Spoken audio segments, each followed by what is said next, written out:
ให้มันช้ำในวันนี้เลยบอกมาเล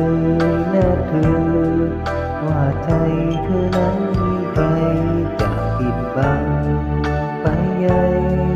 ก็ใจของเธอทำเหมือนห่างให้ฉันนอนร้าวรานสุดทรมานเหลือเกินหากใจเธอมีเขายืนก็ให้ลืมใจฉันไปแต่ตรงตอนหัวใจเลยอย่าห่วงใยในตัวฉันเลยให้ฉันนั้นเป็นความหลังจากความจริงชังของเธอ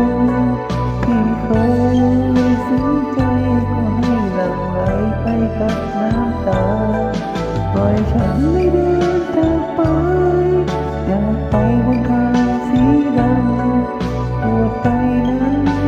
ฉันทนได้เพื่อเธอ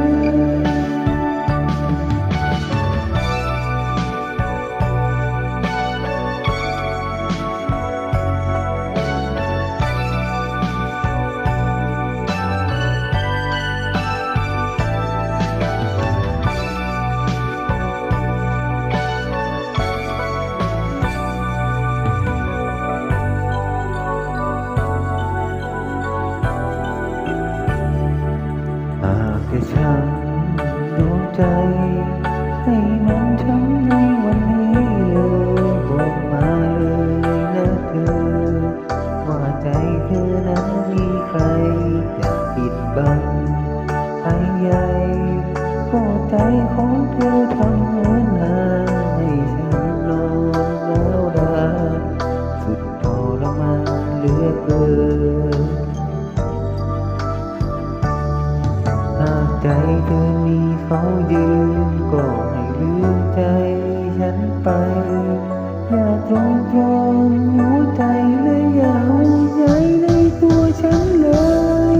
ให้ฉันนั้นเป็นความหลังจากความจริงชังของเธอที่เคยซึ้งใจก็ให้หลั่งไหลไปกับน้ำตาให้ฉันได้เดินจากไปอยากไปบนทางสีดำปวดใจนั้นฉันทนได้เพื่อเธอให้ฉันนั้นเป็นความหลังจากความชิงชังของเธอที่เคยซึ้งใจก็ให้หลั่งไหลไปกับน้ำตาปล่อยฉันได้เดินจากไปอยากไปบนทางสีดำปวดใจนั้น